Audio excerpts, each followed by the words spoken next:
এটি উত্তর গোলার্ধের একটি ঝড় আর এটি দক্ষিণ গোলার্ধের। কোনো পার্থক্য খুঁজে পেলেন?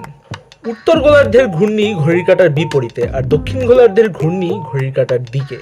এর কারণ কি? Coriolis effect. পৃথিবীর আকার দেখলেই বোঝা যায় বিষুবরেখাতে অবস্থানরত কেউ অন্যান্য জায়গা থেকে বেশি গতিতে ঘোরে, অর্থাৎ বিষুবরেখা থেকে যত দূরে যাব মেঘের গতি ঠিক ততই কম হবে। এখন ধরি ফর্মোজা প্রণালীর তাইওয়ানের উপকূলে নিম্নচাপের সৃষ্টি হয়েছে। বিষুবরেখা থেকে মেঘ ছুটে যাবে ওইখানে, জড়তার জন্য নিজের বেগ ঠিকই থাকবে, তবে পারিপার্শ্বিক মেঘের দ্রুতি কম বলে মেঘটি সামান্য সামনে এগিয়ে যাবে। আবার ধরুন মঙ্গোলিয়া থেকে আরো একটি মেঘ নিম্নচাপের অঞ্চলে আসছে, তখন পারিপার্শ্বিকের তুলনায় তার বেগ কম হয়ে যাবে, ফলে সে পিছনে সরে যাবে। দুয়ে মিলে তৈরি হয় একটি অ্যান্টি ক্লকওয়াইজ মোশন এবং দক্ষিণ গোলার্ধে তৈরি হয় ক্লকওয়াইজ মোশন। এবং এখন আপনি ঘূর্ণিঝড়ের ছবি দেখলেই বলে দিতে পারবেন এই ঘূর্ণিঝড়টি পৃথিবীর কোন গোলার্ধে হচ্ছে।